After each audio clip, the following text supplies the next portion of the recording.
It looks like we could have a breakthrough when it comes to physical games on the Nintendo Switch 2 because of the new rolling out of smaller cartridges on the Nintendo Switch 2. And we potentially have some pricing breakdown on the, I would say, economics behind making these Nintendo Switch 2 real physical on-cart games. We've got a new breakdown here that's just a rumor because we can't verify it, but it does line up with some information out there on how expensive it is to produce some of these physical game carts and what we could see in the future. And speaking of the future, we do have a potential update on a new hardware revision with OLED for the Nintendo Switch 2. So we're going to get into a lot of good news here. But before we continue, we are giving away a Nintendo Switch 2 at 140,000 subscribers or on September 1st, whichever comes first. Subscribe, like, comment. The winner will be chosen at random and it's a worldwide giveaway.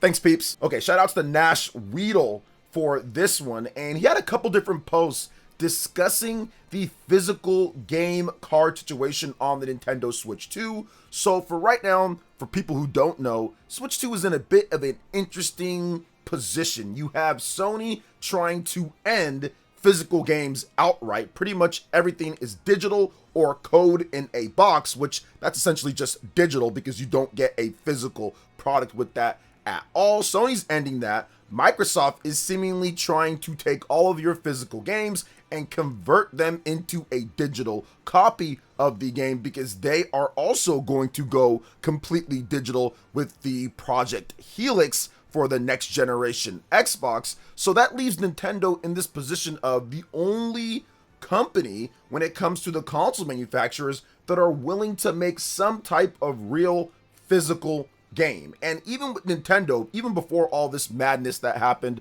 with Sony and all that, Nintendo was still the only company that's left that lets you play a physical game off of the actual medium. Because remember, PlayStation 5 discs, PlayStation 4 discs, Xbox One discs, and Xbox Series discs, all of those install to the hard drive and then play off of there and then use the disc as some type of verification that you have the game. Whereas a Nintendo Switch 2 full on-cart game actually plays off that game, but that presents its own issues because the cartridge media sometimes isn't fast enough for certain games, especially those with big open worlds or streaming a lot of assets. So for example, Star Wars Outlaws, very difficult to do on a cartridge, so they used a game key card. And that's the interesting thing here. We potentially have prices for game key cards versus Nintendo Switch 2 full on-cart games.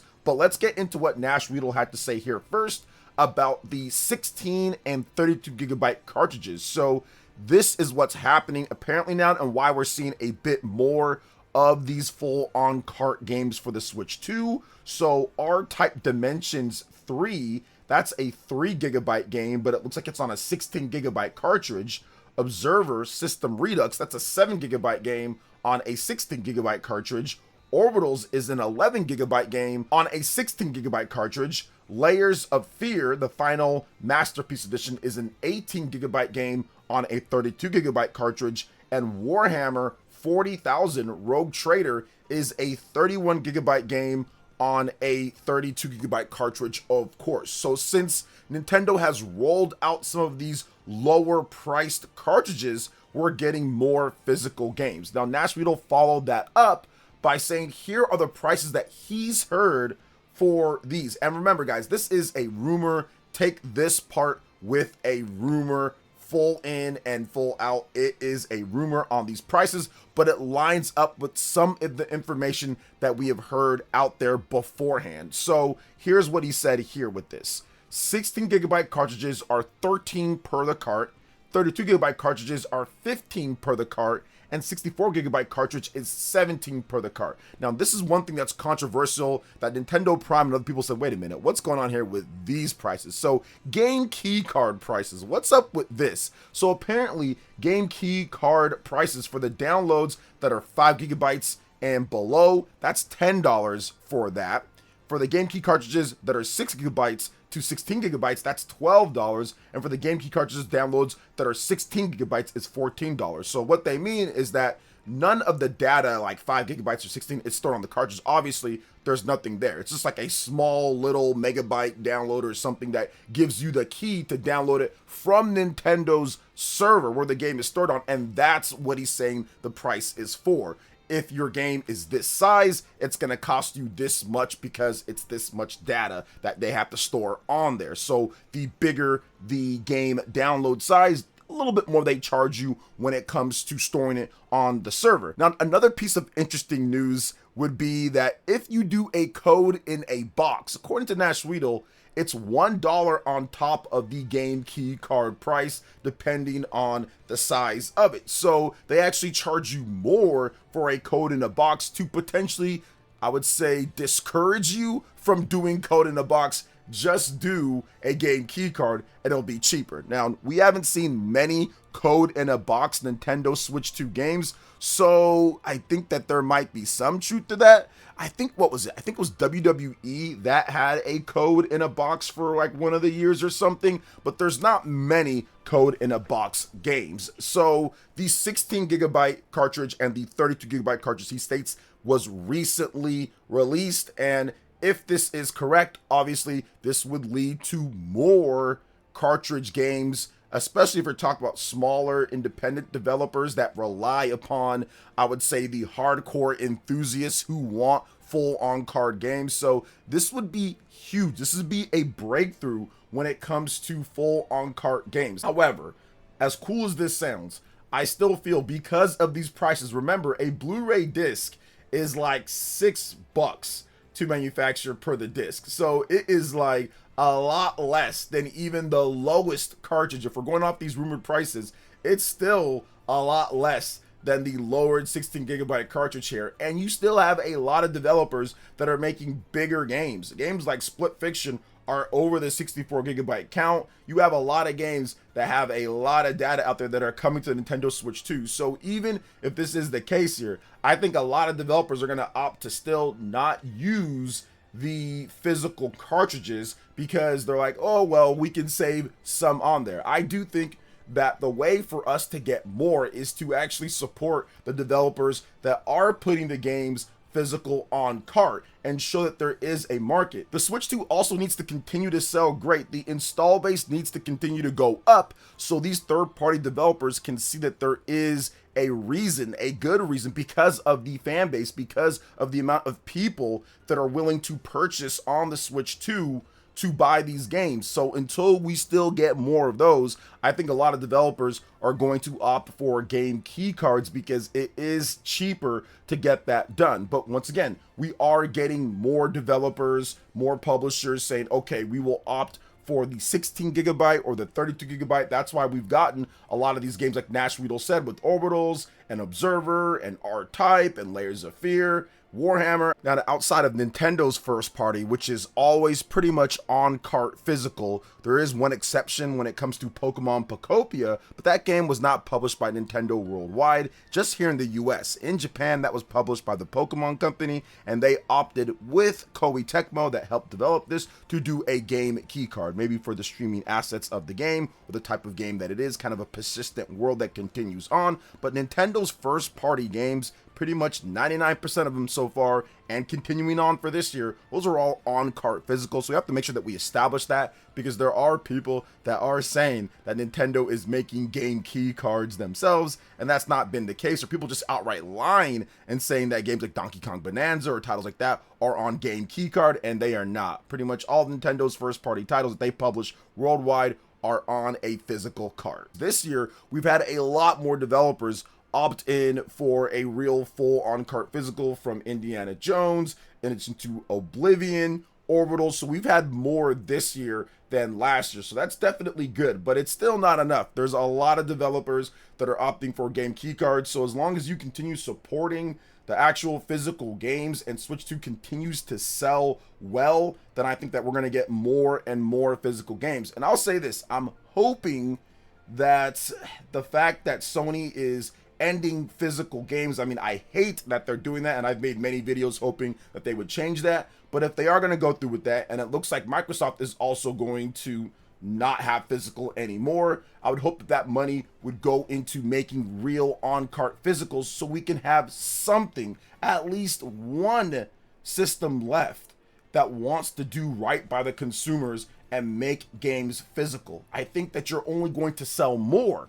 not less. You're only going to get people to double dip more, not less. So publishers, developers, listen to what I'm saying. I have my finger on the pulse of what the fans want, and I'm telling you, people will double dip. People will buy multiple versions. People will support the good on-cart physical games. So get that done and you will see results, especially as the Switch 2 continues to sell more and more. So what do you guys think? I think it's an interesting situation that we've got here, and I'm hoping that publishers and developers opt to use some of these smaller cartridges. But yeah, a lot of the AAA big games might still be game key cards going forward until the Switch 2 really just kind of picks up even more with these sales. I'm guessing by 2027, 2028, when the install base is over 30-40 million or so, I think that's when we'll see even more and more when it comes to some of the bigger games out there, if they can get them under the 64 gigabyte limit. So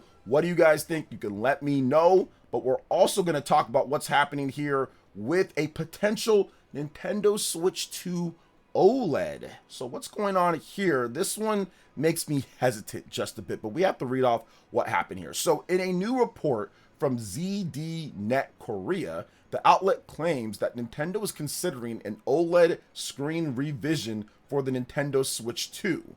Now, this may seem like a surprising rumor given the state of the industry and the cost for component prices, and that's why I said this gives me a bit of pause.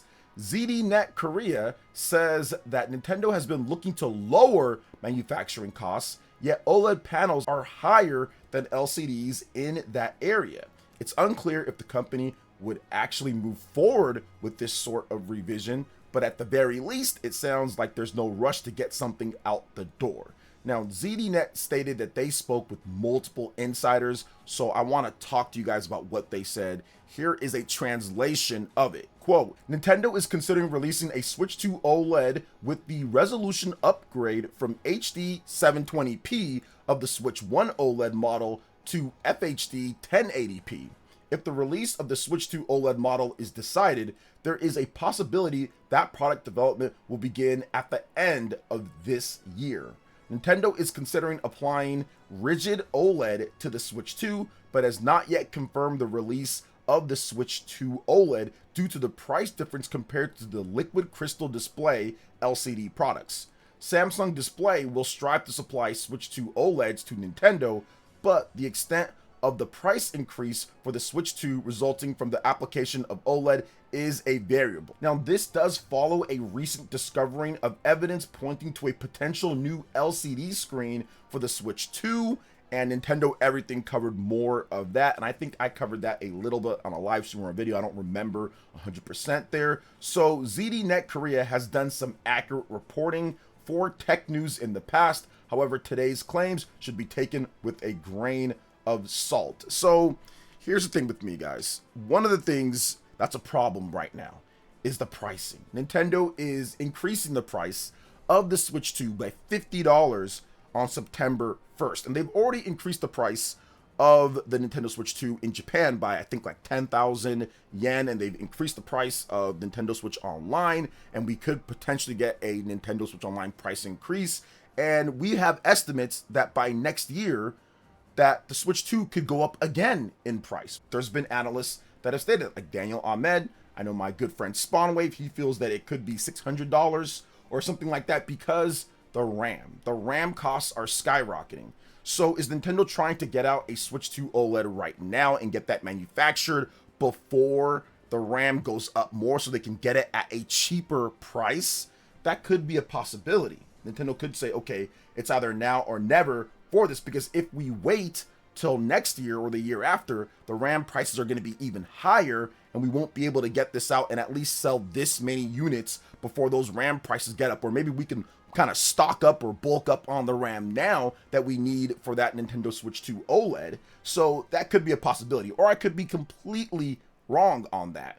But I do think that right now the prices are just so high. Is Nintendo willing to go with OLED right now at this point and say, okay, we're going to charge another $50 more or more for an OLED screen and have it to be where the Nintendo Switch 2 is upwards of nearly $600? Because remember, September 1st, $500 for the standard Nintendo Switch 2. An OLED screen would be at least $50 more. So $550 plus the tax. If you do a bundle with a game like they've had with Mario Kart or the Choose Your Game bundle, you're looking at $600. Now, that's a lot. When it comes down to it, I don't want Nintendo touching $600. That's going to severely hamper the sales potential for the future. And I want as many people to be able to get into the Nintendo Switch 2 so we can show third-party developers that it's worth developing on there. However, I do think that the console industry is shrinking at this point. It is shrinking, and I'm not sure if $1,000 systems from Microsoft and Sony or anything near $1,000, like $900 PS5 Pros and $800 Xbox Series X's, and obviously the next systems are going to cost more or the same as those. I don't think that's going to help grow the industry at all. So Switch 2 still might be the cheapest by far when it comes to the current offered platforms for all these companies, but I still think that's a bit high. So I'm hoping that if they do this, that it's not too much more on the price. It does give an option for people, so that's good. You don't have to get the OLED screen, just like with Switch 1. You don't have to get the OLED screen if you don't want it. But man, the prices are going up, so we'll see what happens. This is just a rumor, so take it as that. It is not confirmed. And remember, the report even says that they are considering it. Nothing is set in stone. Nothing is 100% yet, so we'll see what happens. I thought they would probably do a Nintendo Switch 2 Lite before a Nintendo Switch 2 OLED, like they did with the Nintendo Switch 1. And if you want to hear more about that, you can check out that video right here on screen. All right, peeps, thanks for watching. I do appreciate it. Hit that like button, subscribe if you're someone new, click that notification bell, and we'll see you for the next video, like this one right here, talking about a potential Nintendo Switch 2 Lite.